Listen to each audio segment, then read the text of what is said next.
Assalamualaikum warahmatullahi wabarakatuh.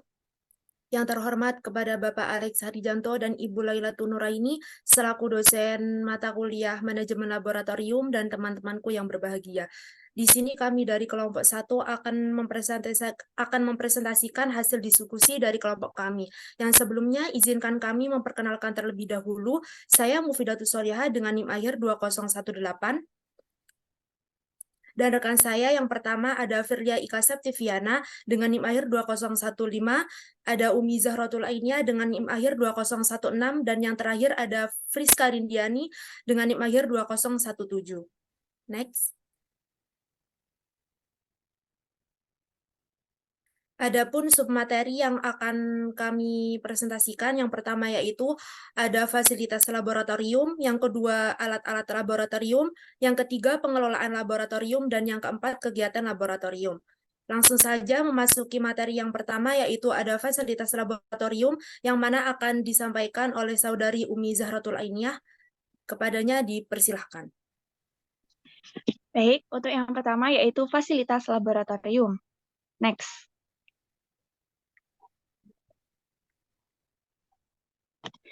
Nah, kita sebelum ke fasilitas laboratorium, kita perlu mengetahui terlebih dahulu laboratorium itu apa sih? Nah, menurut Peraturan Pemerintah Nomor 19 Tahun 2005 mengenai Standar Nasional Pendidikan dan dijabarkan dalam Permendiknas Nomor 24 Tahun 2007, laboratorium merupakan tempat untuk mengaplikasikan teori keilmuan, pengujian teoritis, pembuktian uji coba penelitian, dan sebagainya dengan menggunakan alat bantu yang menjadi kelengkapan dan fasilitas dengan kuantitas dan kualitas yang memadai. Laboratorium ialah suatu tempat dilakukannya percobaan dan penelitian. Tempat ini dapat merupakan suatu ruangan tertutup, kamar, ataupun ruangan terbuka. Nah, yang kita bahas itu kan laboratorium fisika. Jadi, laboratorium fisika itu apa sih? Laboratorium fisika adalah salah satu sumber belajar fisika di sekolah atau sebagai salah satu fasilitas penunjang proses pembelajaran fisika di sekolah. Dan laboratorium dapat dimanfaatkan untuk mengembangkan berbagai kompetensi siswa yang menjadi tujuan proses pembelajaran fisika di sekolah. Next.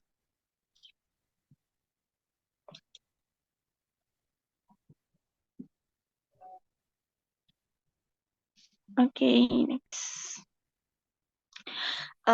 Tujuan adanya laboratorium fisika di SMA yaitu yang pertama menumbuhkan dan meningkatkan rasa ingin tahu para siswa terhadap suatu gejala ataupun fenomena fisis. Nah, jadi ketika seorang siswa ini memiliki jiwa yang keingintahuannya itu besar, bisa tertuangkan ketika kita itu melakukan penelitian di dalam laboratorium itu sendiri. Kemudian yang kedua, menumbuhkan dan meningkatkan rasa ingin menemukan sendiri mengenai keteraturan dari suatu gejala atau fenomena fisik. Nah, jika seorang siswa itu ingin membuktikan rasa ingin tahu, rasa keingintahuannya dia itu untuk membuktikan sesuatu hal. Jadi mereka itu harus melakukan penelitian terlebih dahulu di dalam laboratorium. Kemudian yang ketiga, mengembangkan keterampilan siswa dalam mengamati dan mengambil data. Yang keempat, mendidik dan membiasakan siswa untuk bekerja dengan sabar dan teliti. Yang kelima, melatih siswa menganalisis data dan menyusun laporan. Kemudian melatih siswa menggunakan metode ilmiah dan mengembangkan sikap ilmiah. Dan yang terakhir adalah melatih siswa untuk terbiasa mandiri. Jadi adanya laboratorium itu sendiri dapat meningkatkan kemampuan siswa dalam proses pengetahuannya itu sendiri. Kemudian dapat menemukan segala fakta yang ada dan membuktikan segala teori yang ada seperti itu. Next.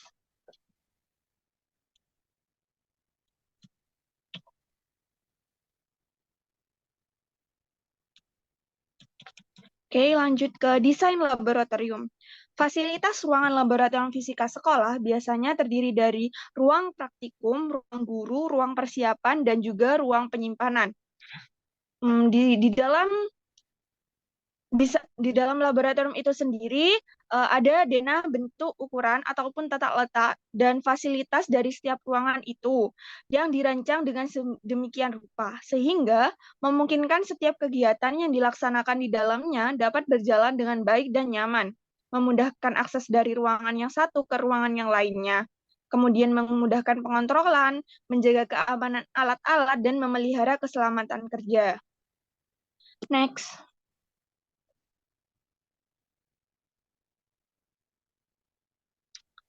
Yang pertama ada ruang praktik. Nah, ruang praktik ini harus memperhitungkan jumlah siswa dan guru yang akan melaksanakan proses pembelajaran fisika di dalamnya. Luas ruang praktikum biasanya antara 1,5 sampai 2 kali luas ruang kelas. Nah, sebenarnya untuk desain dari laboratorium itu yang terbagi menjadi ruang praktik, ruang guru, ruang penyimpanan, dan juga ada ruang persiapan itu tidak ada patokan bentuk ataupun tidak ada patokan di ukurannya karena biasanya itu setiap sekolah itu memiliki jumlah siswa yang berbeda-beda. Kita ketika membuat ruang praktikum itu sendiri kita harus menyesuaikan nih berapa ukuran yang sesuai dengan jumlah siswanya itu. Jadi kita itu nggak bisa ada standarisasi untuk ukuran dan bentuknya seperti itu. Oke, kita lanjut lagi. Di fasilitas-fasilitas yang ada di ruang praktik itu sendiri ada instalasi listrik yang digunakan untuk percobaan, demonstrasi, penerangan, dan lain-lainnya yang berhubungan dengan listrik itu sendiri. Kemudian instalasi air dengan bak cucinya. Biasanya itu digunakan untuk mencuci alat, kemudian air itu sendiri menjadi bahan dari percobaan, seperti itu. Kemudian ada instalasi gas dan instalasi limbah. Nah, instalasi gas itu apa sih? Nah, instalasi gas itu kayak berupa sebenarnya biasanya sih kalau di praktikum SMA itu lebih ke memakai bunsen ya. Tetapi pas kita ada ada di suatu hal, di suatu ketika kita itu memerlukan gas, tetapi gas itu tidak wajib untuk dimiliki oleh sekolah SMA seperti itu. Kemudian ada fasilitas mabeler. Nah, fasilitas mabeler itu akan dibahas ke slide berikutnya ya, oke. Kemudian ada papan tulis dan mungkin layar untuk UHP. Kemudian ada fasilitas-fasilitas yang ada di ruang praktik itu sendiri, yaitu ada ventilasi udara yang cukup, pintu masuk dan keluar yang berbeda dengan pintu terbuka keluar, kemudian ada pintu yang berhubungan langsung dengan ruang persiapan dan ruang guru, serta dapat teramati dari kedua ruangan tersebut. Kemudian ada kotak P3K dan ada fasilitas pemadam kebakaran. Oke, next.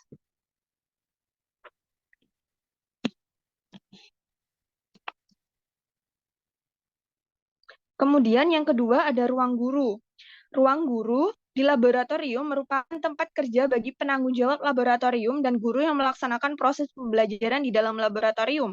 Dalam ruang ini dapat dilaksanakan pekerjaan administrasi di laboratorium tersebut, seperti inventarisasi alat-alat laboratorium, administrasi penggunaan alat-alat laboratorium, administrasi peminjaman alat-alat laboratorium, dan pengelolaan kegiatan laboratorium. Di dalam ruang guru juga dapat dilaksanakan pekerjaan akademik laboratorium, seperti merencanakan kegiatan laboratorium, menyusun jadwal kegiatan laboratorium, dan memeriksa pekerjaan siswa. Nah, untuk ruang guru itu, menurut literatur itu sebagian mengatakan bahwa ruang guru itu adalah ruang dari laboran sendiri, bukan dari ruang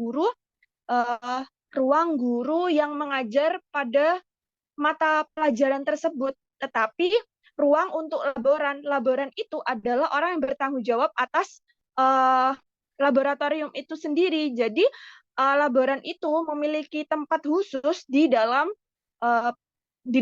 laboratorium. Tetapi jika ruang guru itu memiliki tempat khusus yang dimana beliau-beliau itu berkumpul dengan guru-guru yang lainnya seperti itu. Kemudian yang ketiga ada ruang penyimpanan. Ruang penyimpanan di laboratorium dapat juga disebut sebagai gudang laboratorium. Nah, gudang laboratorium itu ruang yang disediakan khusus untuk menyimpan alat-alat yang sedang ataupun tidak digunakan. Nah, fasilitas di ruang penyimpanan itu apa saja? Nah, Ada macam-macam lemari alat-alat dan bahan-bahan, dan macam-macam rak untuk alat-alat. Jadi tidak hanya terdapat satu lemari dan tidak hanya terdapat satu rak. Nah, di sana itu di ruang penyimpanan itu memang memiliki ruang yang sangat-sangat sempit karena di sana terkumpulnya alat dan bahan itu diletakkan di sana seperti itu. Next.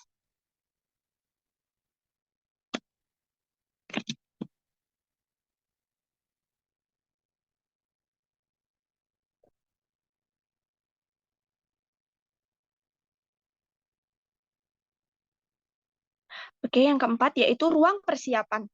Nah, ruang persiapan adalah ruang yang disediakan untuk melakukan perawatan dan persiapan alat-alat laboratorium.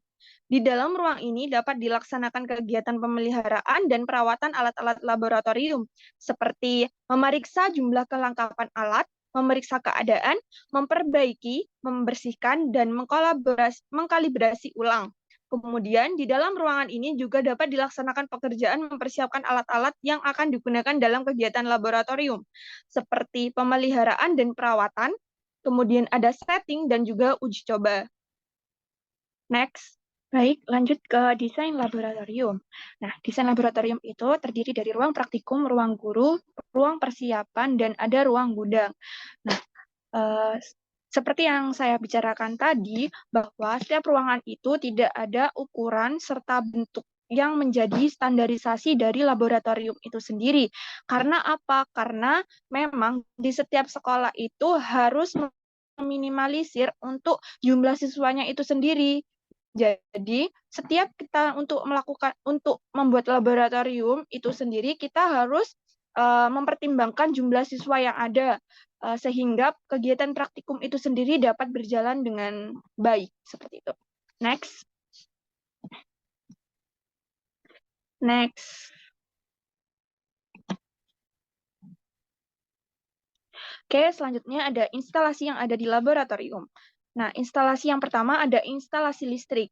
Instalasi listrik itu, kebutuhan instalasi listrik adalah yaitu satu, memberikan penerangan, kedua, memfasilitasi kegiatan pembelajaran di laboratorium, dan yang ketiga, memfasilitasi pekerjaan administrasi di dalam laboratorium. Tidak hanya kebutuhan itu saja, tetapi kebutuhan untuk praktikum itu sendiri yang memerlukan daya listrik. Kemudian komponen instalasi listrik yaitu terdiri dari jaringan kabel, sekring, lampu, saklar, dan stop kontak. Dan lebih baik lagi kalau dilengkapi dengan stabilizer. Kemudian ada jaringan instalasi listrik di dalam laboratorium. Oke, yang kedua, instalasi air. Kebutuhan instalasi air di dalam laboratorium untuk keperluan proses pembelajaran yaitu sebuah eksperimen dan demonstrasi, merawat dan memelihara alat-alat laboratorium yang dapat dibersihkan dengan air, memelihara kebersihan laboratorium, dan untuk mencuci tangan. Kemudian, komponen instalasi air yaitu terdiri dari saluran air bersih dari sumbernya ke dalam laboratorium dan saluran air buangan atau limbah dan bak cuci lengkap dengan keran airnya. Kemudian ada bak cuci dapat dipasang di bagian ruangan yang memerlukan. Oke, next.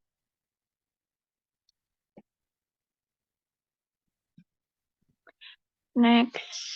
Oke, selanjutnya ada instalasi gas. Instalasi gas di laboratorium dibutuhkan untuk percobaan-percobaan yang menggunakan kompor atau pemanas bunsen seperti untuk memanaskan air dan sebagainya.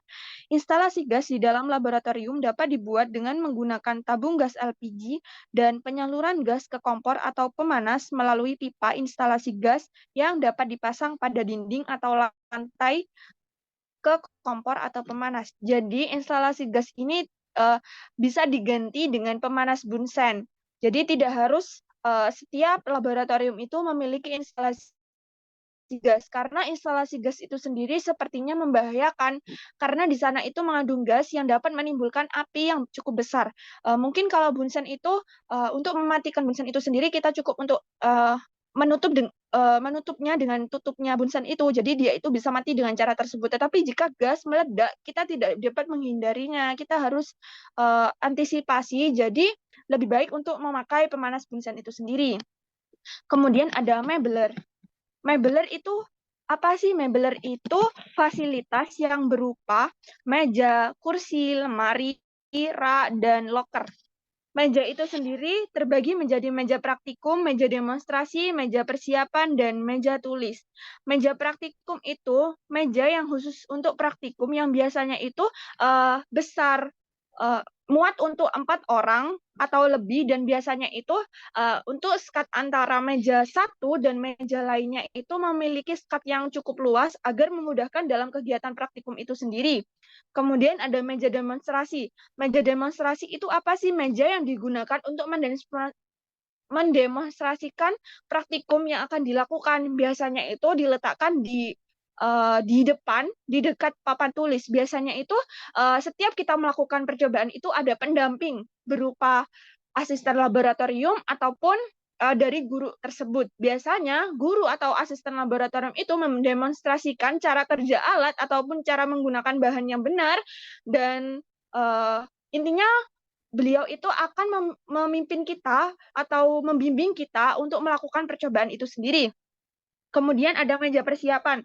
Meja persiapan itu apa? Meja persiapan itu biasanya itu diletakkan di depan dan berisi alat-alat yang akan digunakan. Biasanya itu sudah diletakkan di dalam bak, yang dimana itu seorang siswa itu biasanya langsung mengambil bak itu yang sudah berisi alat-alat yang akan digunakan.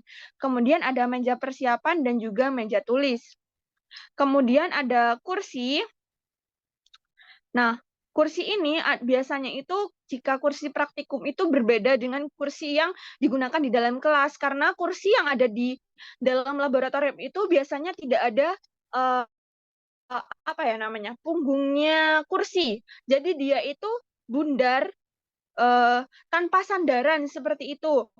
Nah, biasanya itu dibuat dari kerangka besi agar tidak merusak lantai dan tidak menimbulkan suara berisik ketika memindahkan kursi tersebut. Kemudian ada lemari. Lemari itu terdiri dari lemari alat, lemari demonstrasi, dan juga lemari buku.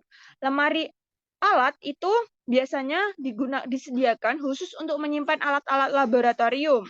Nah, lemari alat laboratorium ini biasanya tinggi dan ada yang pendek, tetapi biasanya itu digunakan untuk menyimpan alat-alat yang akan digunakan seperti itu, yang akan digunakan atau yang tidak digunakan. Kemudian ada lemari demonstrasi dan ada lemari buku. Nah, lemari buku itu digunakan untuk menyimpan buku kepustakaan yang berkaitan dengan laboratorium itu sendiri. Biasanya berisi dengan modul-modul yang akan digunakan untuk praktikum. Jadi ketika kita akan melaksanakan praktikum, seorang siswa itu dapat melihat modul-modulnya itu di depan bagian lemari buku itu sendiri. Kemudian ada rak. Nah, rak itu adalah lemari tanpa dinding yang digunakan untuk menyimpan alat-alat. Alat-alat yang bisa disimpan yaitu biasanya itu seperti tas, atau barang-barang milik siswa tersebut yang difasilitasi kepada siswanya. Kemudian ada loker yang gunanya itu juga difasilitasi kepada siswanya seperti menaruh tas seperti itu. Oke, next. Sepertinya sudah. Oke. Selanjutnya akan saya serahkan kepada moderator. Materi selanjutnya yaitu materi kedua, yaitu alat-alat laboratorium yang mana akan saya jelaskan sendiri. Next.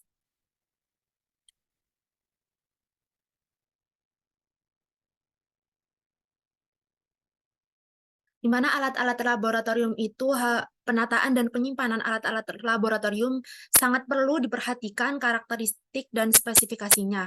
Nah, baik itu untuk alasan keamanan alat, kemudahan pencarian dan pemeriksaan, perawatan dan pemeliharaan, ataupun sekedar kerapian dalam penyimpanan. Nah, oleh karena itu alat-alat laboratorium itu perlu dikelompokkan atau diklasifikasikan berdasarkan kriteria yang sesuai dengan tujuan pengelompokannya. Next.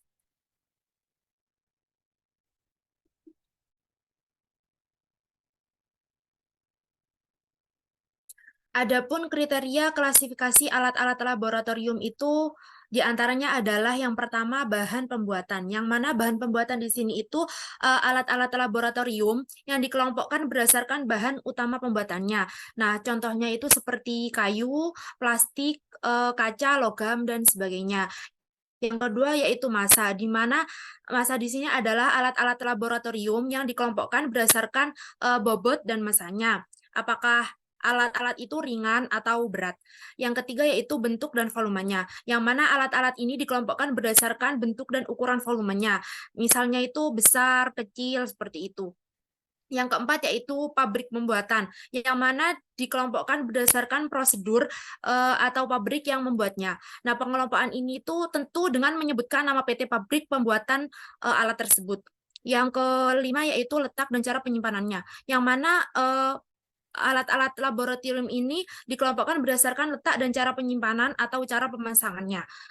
Yang selanjutnya yaitu ada usia pakai, yang mana dikelompokkan berdasarkan usia pakainya. Di mana usia pakai di sini itu adalah waktu yang menyatakan berapa lama atau berapa kali alat itu dapat digunakan dan berfungsi dengan baik dan benar sesuai dengan spesifikasi pembuatannya. Yang selanjutnya yaitu ada konsep fisika, yang mana konsep fisika di sini itu dikelompokkan berdasarkan konsep atau materi fisika yang berkaitan dengannya. Nah, misalkan alat-alat mekanika, alat-alat listrik magnet, alat-alat optik, dan alat-alat yang lainnya. Yang terakhir yaitu ada fungsi atau kegunaan, yang mana alat-alat laboratorium di sini itu dikelompokkan berdasarkan fungsinya, di mana ketika digunakan, apakah sebagai alat ukur yang dapat digunakan pada lebih dari satu prosedur, sebagai satu set percobaan, atau sebagai alat peraga. Next.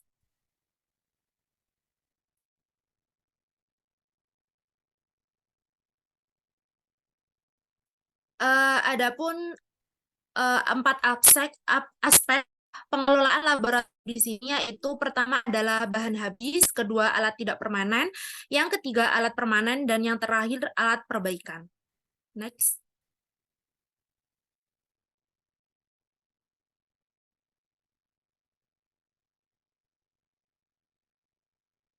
Yang pertama adalah bahan habis.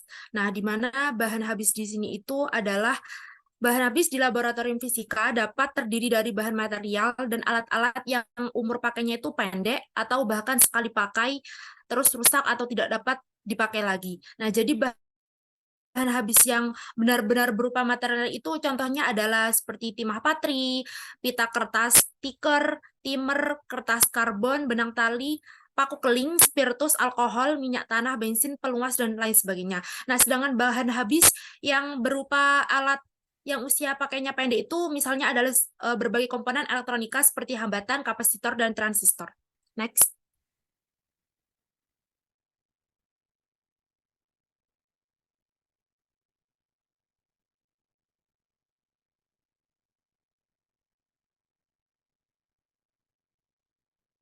Adapun hal-hal yang harus diperhatikan yang berkaitan dengan bahan habis, antara lain yang pertama yaitu pemilihan alat-alat yang harus dimasukkan ke dalam kelompok yang habis. Jadi harus dipilih alat-alat atau bahan-bahan yang habis itu harus dikelompokkan supaya itu tidak campur dengan bahan-bahan atau alat-alat yang lainnya. Yang kedua yaitu pemberian label nama dan atribut yang jelas bagi setiap bahan habis agar tidak tertukar penyimpanan dan pemakaiannya.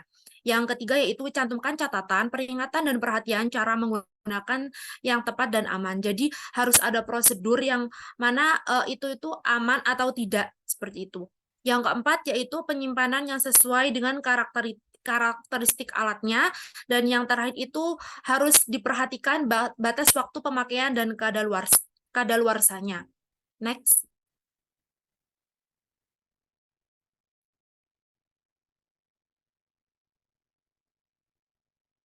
Yang kedua yaitu alat-alat permanen, yang mana alat-alat permanen di sini adalah alat-alat fisika yang disimpan dan sekaligus dipasang atau juga siap digunakan di tempat tertentu. Nah, tidak harus atau bahkan tidak boleh dipindah-pindah tempatnya. Akan tetapi alat-alat permanen di sini itu sebenarnya tidak boleh dipindah-pindahkan ke tempat yang lain, jadi harus tetap di situ. Nah, adapun beberapa contoh alat yang dapat dipandang sebagai alat permanen. Nah, misalnya adalah barometer, yang mana barometer di sini itu berfungsi untuk mengukur tekanan udara di laboratorium. Yang kedua yaitu ada termometer suhu ruangan untuk mengukur suhu udara di laboratorium. Yang selanjutnya adalah hygrometer untuk mengukur kelembapan udara dalam ruangan laboratorium. Ada bandul fisis, pesawat Edward, ada foto, diagram, gambar, poster, contoh grafik. Yang terakhir ada pembakar Bunsen dan instalasi gasnya. Next.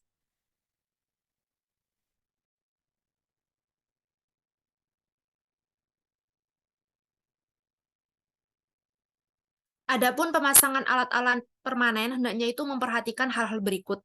Yang pertama yaitu pemilihan tempat yang strategis untuk pengamatan atau bahkan melakukan percobaan. Jadi harus memilih tempat yang strategis, apakah tempat itu dapat digunakan untuk percobaan atau tidak. Yang kedua yaitu ketepatan posisi pemasangan di tempat yang sudah ditentukan. Jadi alat-alat itu pastinya sudah ditentukan sesuai dengan karakteristiknya. Yang ketiga yaitu tempat pemasangan dan alat yang dipasang di tempat itu harus terhindar dari faktor-faktor yang dapat mengganggu atau merusak alat. Dan yang keempat itu setiap alat permanen itu dapat diberi kartu alat yang menjelaskan nama-nama dan atribut lain alat tersebut. Seperti slide sebelumnya, jadi harus diberi nama atau atribut pada alat tersebut. Next.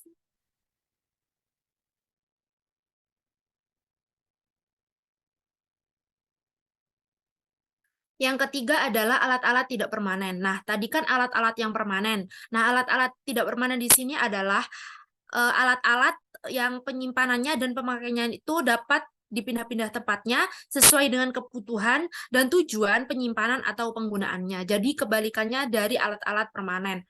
Kalau alat-alat permanen tadi kan tidak dapat dipindah-pindah, sedangkan alat-alat tidak permanen itu bisa dipindah-pindah tempatnya. Adapun hal-hal yang berkaitan dengan alat-alat tidak permanen itu adalah pertama, alat-alat tidak permanen dapat dikelompokkan berdasarkan kriteria pengklasifikasian yang pernah dijelaskan sebelumnya. Pada slide-slide sebelumnya kan sudah dijelaskan. Yang kedua itu alat-alat tidak permanen hendaknya disimpan berdasarkan kriteria pengklasifikasian yang sudah ditentukan. Yang ketiga, alat-alat tidak permanen yang berupa set percobaan atau set peraga, jangan sampai komponen-komponen atau aksesoris-aksesorisnya itu tercerai-berai.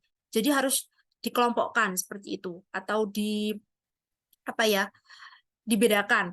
Nah, yang poin selanjutnya yaitu setiap alat tidak permanen dapat diberi kartu alat yang menjelaskan nama dan atribut-atribut lain alat tersebut, seperti alat-alat atau bahan-bahan yang sebelumnya yang sudah saya jelaskan. Next.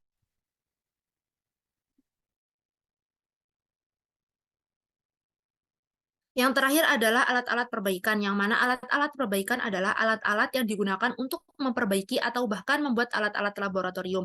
Adapun poin-poin yang berkaitan dengan alat-alat perbaikan, yang pertama adalah alat-alat perbaikan mutlak harus ada di laboratorium, karena alat-alat perbaikan di sini itu sangat sering digunakan di laboratorium. Pastinya kan ada banyak alat-alat yang sering rusak, jadi itu harus siap sedia gitu, harus ada alat-alat perbaikan di sini. Yang kedua itu alat-alat perbaikan diinventarisir dan disimpan di tempat yang mudah dicari, karena kan sering digunakan, jadi kalau bisa itu disimpan di tempat yang mudah dicari, seperti itu. Yang ketiga yaitu alat-alat perbaikan harus selalu diambil dan disimpan dan ke tempat yang sudah ditentukan. Yang keempat itu ada jumlah, jenis, dan kualitas alat-alat perbaikan dapat disesuaikan dengan kemampuan mengadakannya, namun hendaknya memadai dan memenuhi kebutuhan. Poin yang selanjutnya yaitu tidak usah mengadakan, membeli, atau memiliki alat-alat perbaikan yang personalia laboratorium dan tidak dapat menggunakannya. Poin yang selanjutnya yaitu adalah alat-alat perbaikan harus terpelihara dan terawat dengan baik, jumlah, jenis, dan kualitasnya. Nah, sehingga selalu ada dan siap dapat berfungsi dengan benar ketika digunakan untuk memperbaiki alat-alat laboratorium yang mudah rusak atau yang rusak. Poin yang selanjutnya yaitu sebagian dari alat-alat perbaikan dapat merupakan bahan habis. Bahan habis tadi yang sudah saya jelaskan materi yang awal tadi. Dan poin yang terakhir adalah alat perbaikan berupa tools kit dapat dianggap sebagai contoh minimal dari alat perbaikan yang harus ada di laboratorium. Next.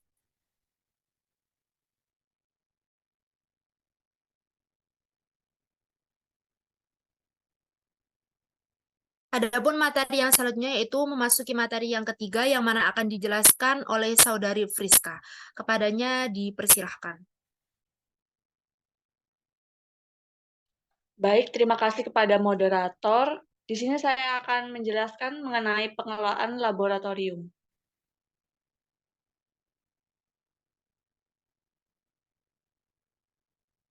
Nah, untuk memastikan laboratorium fisika sekolah dapat berperan secara optimal, diperlukan perencanaan, evaluasi, dan pelaksanaan sistem pengelolaan laboratorium yang baik. Semua pihak terkait penyelenggaraan laboratorium fisika di sekolah perlu terlibat dalam pengelolaan, termasuk organisasi laboratorium, administrasi pengadaan dan alat dan fasilitas, inventarisasi, penggunaan, peminjaman, pemeliharaan, dan keselamatan kerja di laboratorium. Berikut akan saya jelaskan masing-masing dari perbabnya. Lanjut. Yang pertama ada organisasi laboratorium. Yang dimaksud dengan organisasi di sini eh, optimalisasi penggunaan semua sumber daya yang dimiliki sekolah untuk menjalankan laboratorium fisika. Perencanaan dan pelaksanaan pemberdayaan sumber daya tersebut dilakukan secara teratur guna memastikan bahwa laboratorium fisika sekolah berfungsi dengan peran, fungsi, dan manfaatnya dalam mendukung pencapaian visi, misi, dan tujuan sekolah.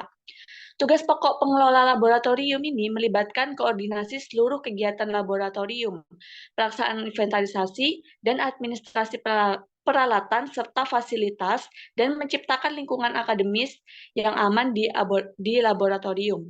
Untuk memastikan pelaksanaan tugas utama tersebut, pengelola laboratorium dapat mengadakan pertemuan koordinasi dengan semua guru untuk merencanakan kegiatan laboratorium, strategi pelaksanaan, serta evaluasi dan pengembangannya. Next. Berikut adalah bagan dari organisasi laboratorium. Yang pertama yaitu terdapat kepala bagian kurikulum, lalu dilanjutkan di bawahnya terdapat koordinator laboratorium, dan selanjutnya terdapat ketua laboratorium dari masing-masing bidang studi, dan selanjutnya terdapat guru dari masing-masing bidang studi. Jadi, di sini kepala bagian kurikulum itu bertugas mengayomi seluruh pengelolanya. Dengan demikian, seluruh penyelenggaraan laboratorium fisika sekolah dan hubungannya dengan bagian lain di sekolah berada di bawah koordinasi kepala bagian kurikulum tersebut. Hal itu diharapkan dapat menciptakan suasana yang kondusif dalam penyelenggaraan laboratorium fisika di sekolah. Lanjut.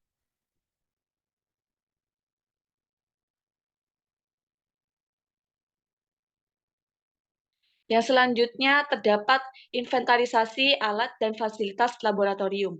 Fasilitas laboratorium mencakup sarana fisik seperti ruangan, instalasi listrik, air, gas, dan mebel, sementara alat-alat laboratorium terbagi menjadi bahan habis, alat permanen, alat tidak permanen, dan peralatan perbaikan seperti yang dijelaskan oleh rekan-rekan saya tadi.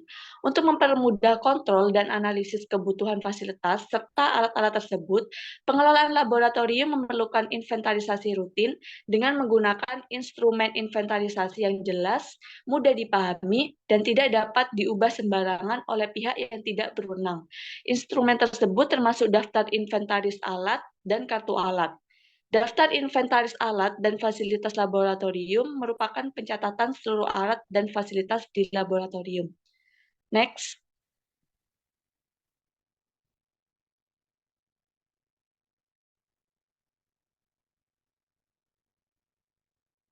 Nah, ini adalah daftar inventarisasi alat dan alat fasilitas laboratorium, di mana daftar inventaris ini merupakan pencatatan seluruh alat dan fasilitas di laboratorium. Lalu yang kedua terdapat kartu alat. Kartu alat ini adalah kartu yang digunakan untuk mencatat alat-alat yang dipinjam saat terjadi praktikum di laboratorium tersebut. Next.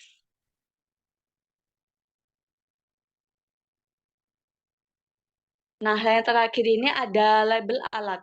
Label alat ini kartu kecil yang bertuliskan nama dan kode alat yang ditempel secara permanen pada alat. Jadi nanti agar nantinya saat akan melakukan peminjaman alat-alat praktikum, kita dapat mengetahui nama alatnya dan alat yang akan dipinjam seperti apa. Lanjut.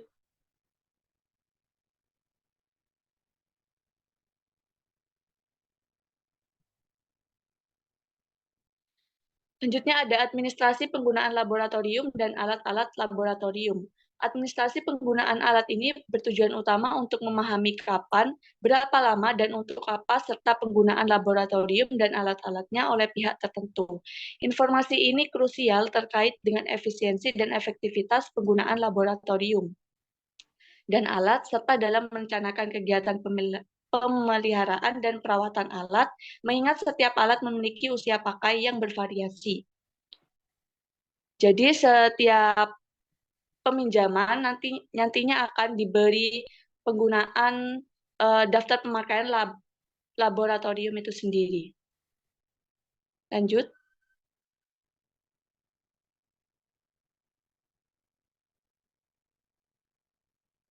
Selanjutnya ada administrasi peminjaman alat-alat. Untuk menghindari penyalahgunaan tanggung jawab dan konflik tanpa bukti terkait resiko kehilangan atau kerusakan, perlu diterapkan administrasi peminjaman alat yang terstruktur. Ini mencakup penyusunan catatan peminjaman alat dengan bukti yang jelas untuk berbagai keperluan, baik di dalam maupun di luar laboratorium dan sekolah terkait. Pentingnya kebijakan tertulis mengenai alat yang boleh dan tidak boleh dipinjamkan, serta prosedur peminjaman menjadi aspek yang penting dalam administrasi ini. Pelaksanaannya dapat melibatkan penggunaan bon atau bukti peminjaman alat, serta pencatatan dalam buku catatan khusus peminjaman alat-alat. Jadi setiap peminjaman alat-alat di laboratorium nantinya akan diberi bon atau bukti peminjaman alat serta pencatatan dalam buku catatan khusus peminjaman alat-alat agar alat-alat laboratorium tetap terjaga dan aman. Lanjut.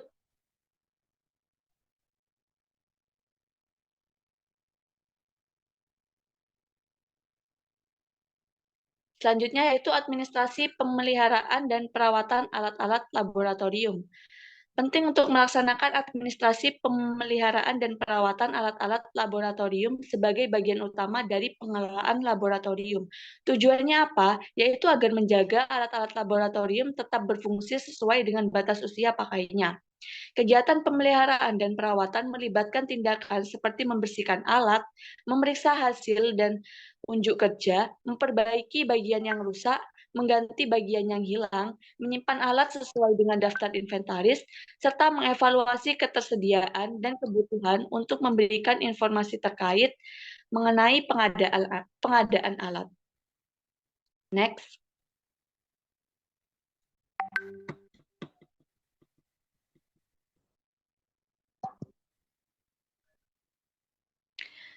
Yang selanjutnya ada keselamatan kerja. Keselamatan kerja di laboratorium mencakup upaya untuk melindungi baik individu yang melakukan kegiatan di laboratorium maupun keberlangsungan keselamatan alat-alat laboratorium yang digunakan. Fokusnya adalah mencegah kecelakaan kerja bagi orang yang beraktivitas di laboratorium dan menghindari kerusakan pada alat laboratorium yang dipergunakan. Jadi keselamatan kerja ini merupakan faktor yang sangat penting dalam pengelolaan laboratorium karena melibatkan sumber daya manusia maupun sumber daya alamnya. Seperti itu. Lanjut.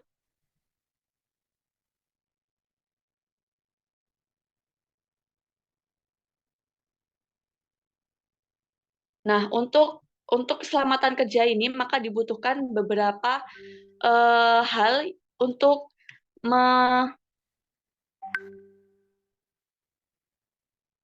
mendukung kegiatan keselamatan kerja ini, yaitu ada tata tertib laboratorium, pedoman kegiatan, manual penggunaan alat, penuntun percobaan, dan juga alat-alat keselamatan. Tata tertib di laboratorium dapat dikelompokkan menjadi tata tertib umum dan tata tertib khusus. Tata tertib umum berlaku untuk semua individu di laboratorium termasuk siswa, guru, dan pegawai lainnya. Sementara tata tertib khusus berkaitan dengan prosedur kerja yang hanya relevan bagi sejumlah orang tertentu seperti para guru atau pimpinan sekolah. Contohnya, tata tertib umum berhubungan dengan disiplin waktu melaksanakan dan mengikuti kegiatan laboratorium, cara berpakaian untuk bekerja di laboratorium, cara berkata dan berperilaku di dalam laboratorium, dan barang bawaan yang boleh dan tidak boleh dibawa ke dalam maupun luar laboratorium beserta prosedur peminjaman dan pemeliharaan keamanan.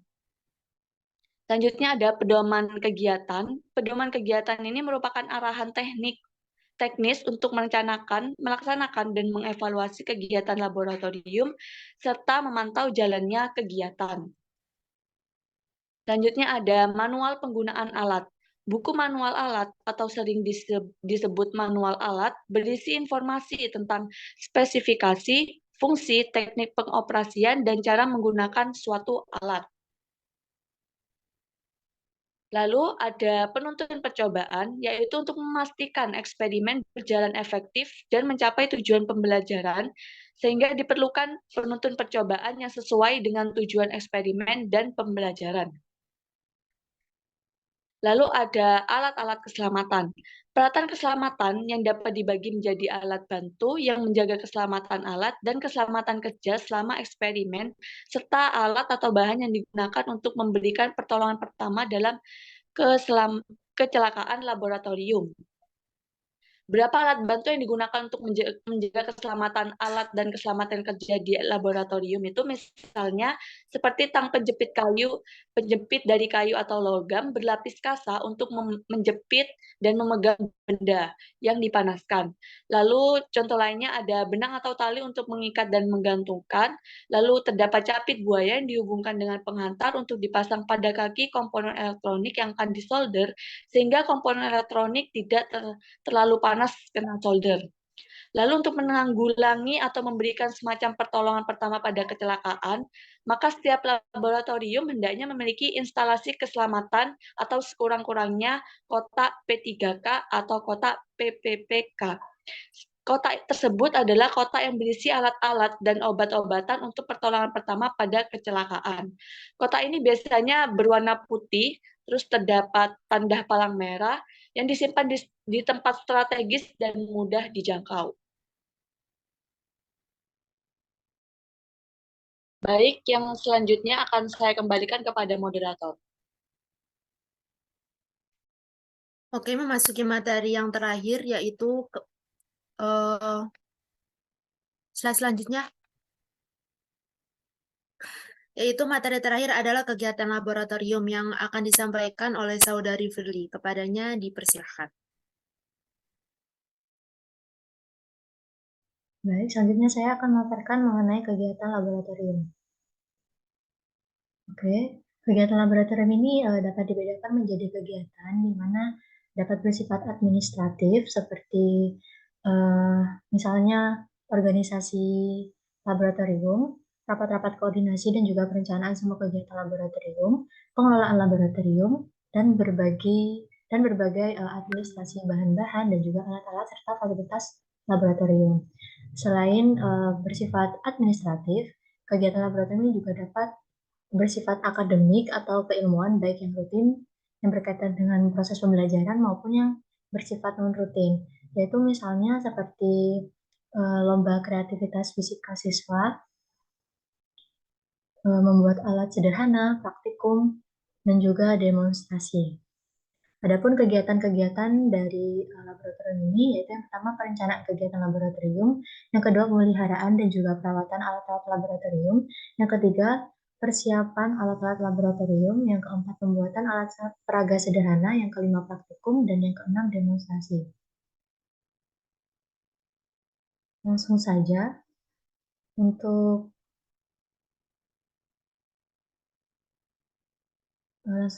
materi yang pertama yaitu perencanaan laboratorium. Perencanaan kegiatan laboratorium ini hendaknya melibatkan semua personil, baik guru ataupun siswa yang terlibat dalam pengelolaan dan juga penyelenggaraan laboratorium. Dan semua personil ini, semua golongan ini itu hendaknya juga memahami betul program kerja yang dirancang serta peran dan juga kewajiban masing-masing. Yang berikutnya, beberapa hal penting dapat dalam perencanaan kegiatan laboratorium ini seperti berikut. Yang pertama yaitu dilaksanakan minimal sekali sebelum ajaran baru atau sebelum memasuki semester baru. Yang kedua, perencanaan kegiatan laboratorium ini harus sesuai dan juga mendukung program kerja sekolah. Yang ketiga, perencanaan kegiatan laboratorium ini harus didahului dengan evaluasi dan juga analisis kegiatan serta peluang dan juga hambatan yang dimiliki laboratorium. Yang berikutnya, perencanaan kegiatan laboratorium ini dikembangkan berdasarkan hasil analisis keadaan pada semester berjalan atau yang lalu. Berikutnya, perencanaan kegiatan laboratorium ini harus menyebutkan secara eksplisit segala kebutuhan yang diperlukan untuk pelaksanaannya. Selanjutnya yaitu perencanaan kegiatan laboratorium ini harus mencantumkan secara eksplisit frekuensi dan juga jadwal kegiatan yang akan dilakukan nantinya. Berikutnya, perencanaan kegiatan laboratorium ini juga harus mencantumkan secara eksplisit wewenang, kewajiban, dan tugas serta tanggung jawab setiap personalia, baik guru ataupun siswa yang terlibat dalam kegiatan laboratorium jika perlu sampai kepada hak-hak yang dapat diperoleh oleh setiap individu tersebut. Selanjutnya yaitu perencanaan kegiatan laboratorium ini harus disampaikan kepada pihak sekolah sebagai dalam bentuk proposal kegiatan laboratorium untuk semester atau tahun ajaran yang akan datang. Selanjutnya yaitu setelah proposal perencanaan kegiatan laboratorium ini disetujui oleh pihak sekolah, hendaknya segalanya itu akan diinformasikan kembali kepada semua pihak yang terlibat sebagai program kerja laboratorium yang resmi yang akan dilaksanakan. Lalu semua pihak yang terlibat tadi itu hendaknya juga dapat mentaati dan melaksanakan segala yang sudah direncanakan secara maksimal.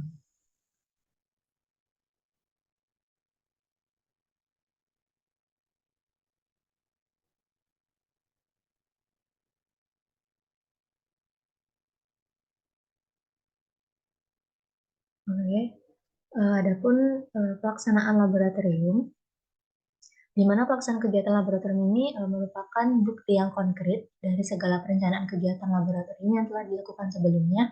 Tujuannya itu agar dapat dilaksanakan, maka pelaksanaan kegiatan laboratorium ini hendaknya memperhatikan hal-hal seperti berikut. Yang pertama, yaitu pelaksanaan kegiatan laboratorium tidak boleh menyimpang, apalagi dengan sengaja disimpangkan dari perencanaannya, kecuali penyesuaian untuk hal-hal yang kecil yang tidak diperhitungkan pada saat perencanaan. Yang kedua yaitu pelaksanaan kegiatan laboratorium ini harus sesuai dengan jadwal kegiatan laboratorium yang telah disepakati pada saat perencanaan sebelumnya. Yang ketiga, setiap pelaksana kegiatan laboratorium ini harus sudah memahami betul dan mau melaksanakan kewajibannya sesuai dengan yang sudah direncanakan. Yang keempat, setiap pelaksana kegiatan laboratorium ini harus memenuhi tata tertib dan juga prosedur laboratorium yang berlaku dan sudah disepakati sebelumnya. Dan yang terakhir, pelaksanaan kegiatan laboratorium ini harus tercatat datanya, misalnya dalam bentuk daftar hadir, daftar pemakaian laboratorium, daftar penggunaan alat-alat laboratorium, bahkan jika memang perlu dapat dibuat berita acara pelaksanaan kegiatan laboratorium seperti itu.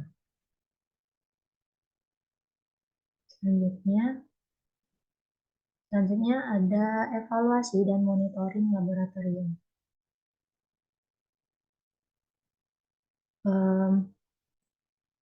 Evaluasi dan monitoring laboratorium ini dilakukan untuk mengetahui keterlaksanaan atau ketercapaian tujuan kegiatan laboratorium yang telah direncanakan dan sedang dilaksanakan.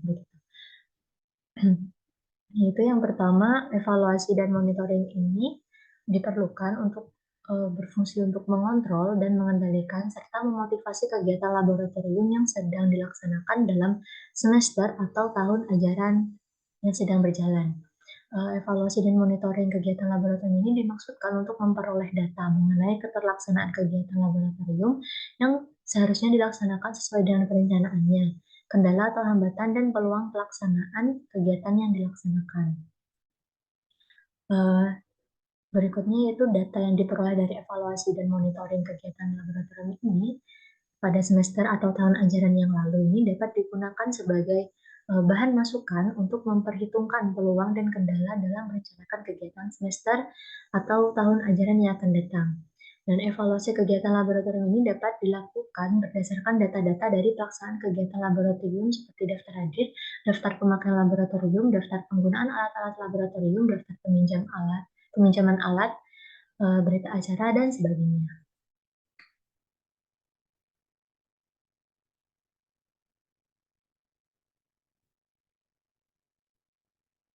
Baik, di sini ada pemeliharaan dan perawatan alat-alat laboratorium.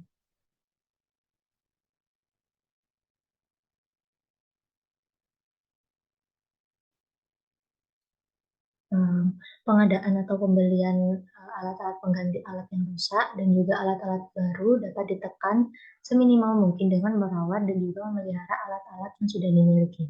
Perawatan dan pemeliharaan alat-alat ini dimaksudkan untuk mempertahankan kualitas dan unjuk kerja alat-alat sehingga tidak menjadi rusak sebelum batas usia pakainya habis. Perawatan dan pemeliharaan alat-alat tidak berarti bahwa alat itu tidak boleh menjadi rusak.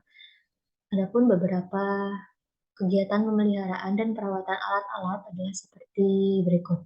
Yang pertama yaitu memeriksa kelengkapan aksesoris dan bagian-bagian alat yang mungkin tercecer, hilang, atau rusak. Yang berikutnya, mengganti bagian pelengkap atau aksesoris yang hilang dengan pengganti yang spesifikasinya itu sama atau sekurang-kurangnya dapat dianggap sama. Yang selanjutnya yaitu memperbaiki bagian pelengkap atau aksesoris yang rusak jika kerusakannya masih dapat diperbaiki sendiri. Selanjutnya, membayar jasa tukang servis untuk memperbaiki kerusakan yang tidak dapat diperbaiki sendiri. Lalu membersihkan alat-alat dengan menggunakan alat-alat dan bahan-bahan pembersih yang tepat sesuai dengan jenis alatnya. Berikutnya yaitu memeriksa dan memperbaiki kembali jika dapat ada setelan atau unjuk kerja alat-alat yang memang rusak. Lalu selanjutnya yaitu memeriksa skala 0 alat-alat pengukur dan mengkalibrasi kembali jika dapat skala alat ukur yang tidak tepat, lalu memasukkan alat-alat yang tidak dapat dipakai lagi ke dalam daftar alat yang rusak dan dapat dinyatakan musnah.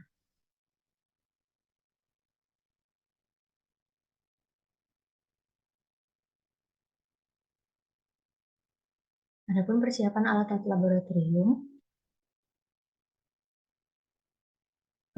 di mana seringkali laboratorium fisika di sekolah atau di madrasah itu tidak memiliki alat-alat yang dibutuhkan untuk menjelaskan konsep melalui kegiatan percobaan dan demonstrasi. Dan untuk membantu mengatasi hal tersebut, guru dapat memanfaatkan kreativitasnya untuk membantu alat-alat fisika sederhana. Oh, baik. Sepertinya saya salah.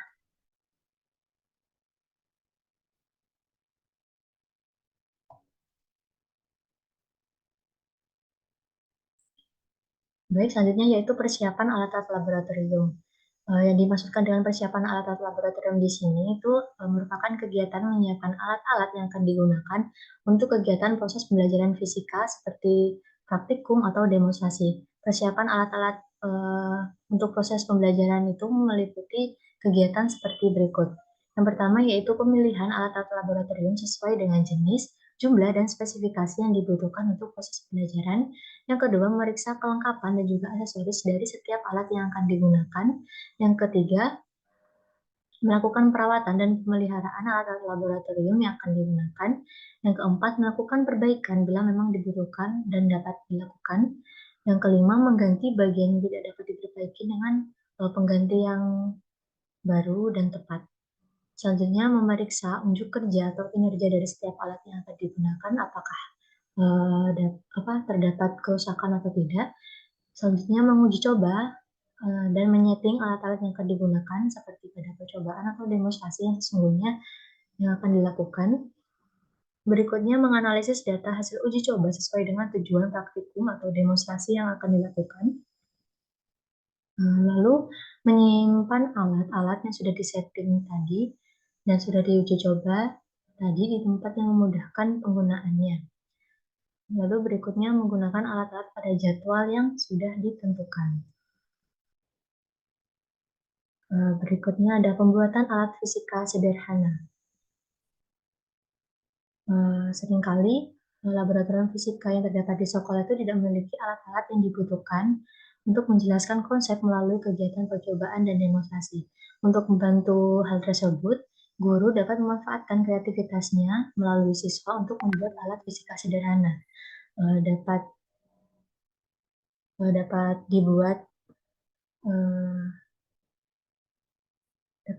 Dapat dibuat sedemikian rupa dengan bahan-bahan yang mudah diperoleh di sekitar sekolah, dan alat fisika sederhana itu dimaksudkan untuk mempermudah guru dan juga siswa untuk mengerjakan dan memahami konsep fisika baik melalui percobaan maupun demonstrasi.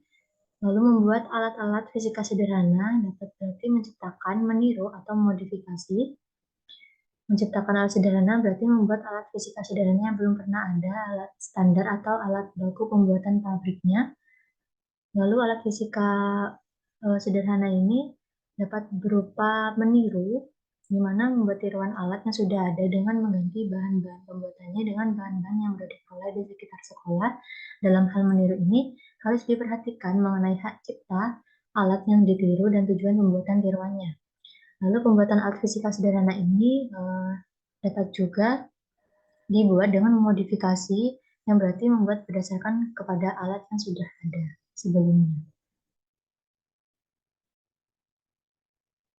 Nah, di dalam pembuatan alat fisika sederhana itu dapat diperoleh pertanyaan, yaitu bagaimana melahirkan gagasan membuat alat fisika sederhana. Yang pertama itu dengan menelaah kurikulum, di mana pada hal ini kita dapat mempelajari dan juga mengkaji dengan seksama kurikulum yang sedang berlaku. Yang kedua ada telaah bahan ajar, di mana kita juga mempelajari dan mengkaji dengan seksama sebanyak-banyaknya berbagai literatur bahan ajar seperti buku, CD, artikel, majalah, dan koran, tayangan televisi, dan juga tayangan dalam situs internet. Selanjutnya ada observasi, melakukan observasi ke sekolah untuk memperoleh data mengenai berbagai jenis.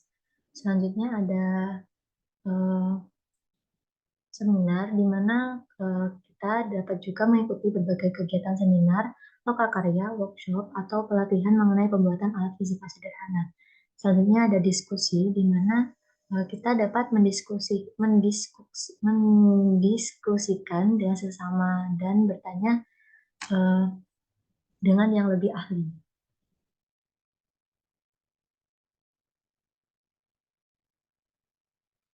Baik, mungkin itu saja penyampaian materi dari saya. Kembali ke moderator. Oke, materi selanjutnya akan saya sampaikan. Yang selanjutnya yaitu mengenai materi praktikum. Nah, praktikum di sini adalah kegiatan melakukan praktik percobaan atau eksperimen. Yang mana praktikum di sini itu dapat dilakukan oleh siswa atau siapapun secara individual ataupun berkelompok. Nah, adapun berikut manfaat kegiatan praktikum. Yang pertama adalah menumbuhkan dan meningkatkan rasa ingin tahu siswa terhadap suatu gejala atau fenomena fisis. Yang kedua yaitu menumbuhkan rasa ingin menemukan sendiri mengenai suatu gejala atau fenomena fisis. Ketiga yaitu mengembangkan keterampilan siswa dalam mengamati dan mengambil data. Yang selanjutnya yaitu mendidik dan membiasakan siswa untuk bekerja dengan sabar dan teliti. Jadi dengan melakukan praktikum di sini itu dapat melatih siswa untuk bersabar dan juga teliti dalam hal apapun. Yang selanjutnya yaitu melatih siswa menganalisis data dan menyusun laporan. Yang selanjutnya melatih siswa menggunakan metode ilmiah dan sikap ilmiah. Dan yang terakhir yaitu melatih siswa untuk terbiasa meneliti. Next.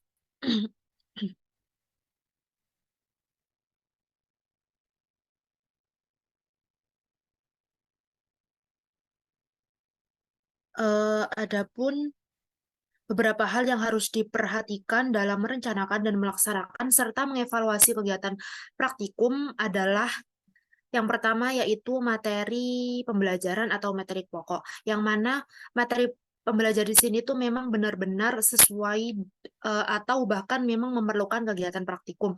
Yang kedua yaitu ketersediaan alat-alat dan bahan yang dibutuhkan untuk kegiatan praktikum. Nah, jadi jika tersedia di sekolah atau di laboratorium itu memang ya yang seharusnya.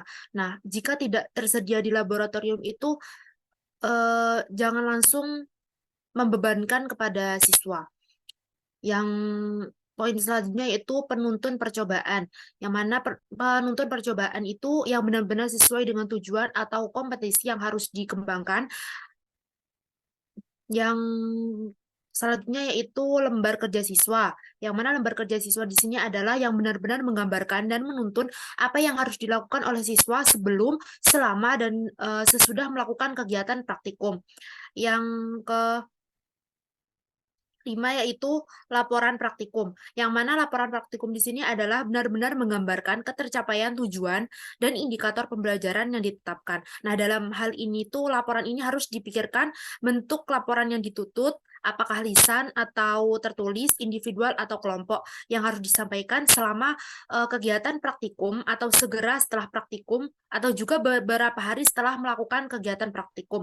Dan yang poin terakhir adalah evaluasi dan penilaian, yang mana lebih menonjolkan aspek kinerja atau aspek psikomotoris siswa, namun tetap tidak melupakan unsur efektif dan kognitifnya. Next.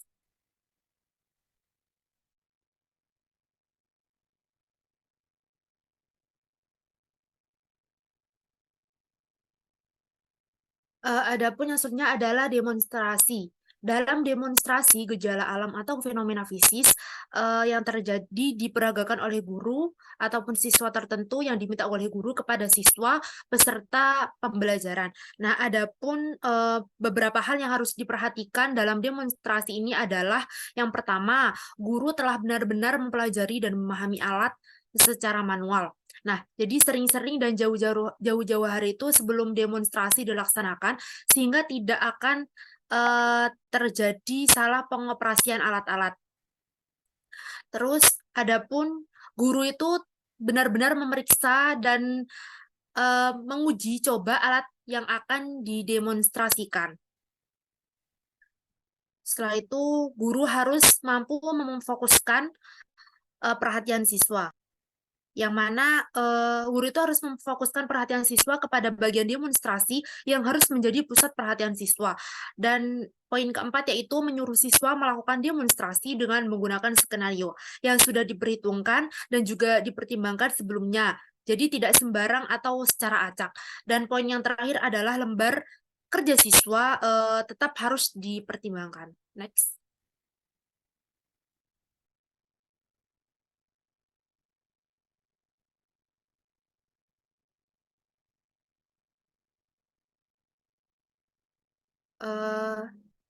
Adapun referensi yang kita ambil, ada beberapa referensi yang kita ambil dari jurnal-jurnal ataupun buku-buku. Nah, itu saja presentasi dari kelompok kami. Mohon maaf apabila ada kekeliruan dalam tutur kata atau tindakan. Sekian dari kami. Wassalamualaikum warahmatullahi wabarakatuh.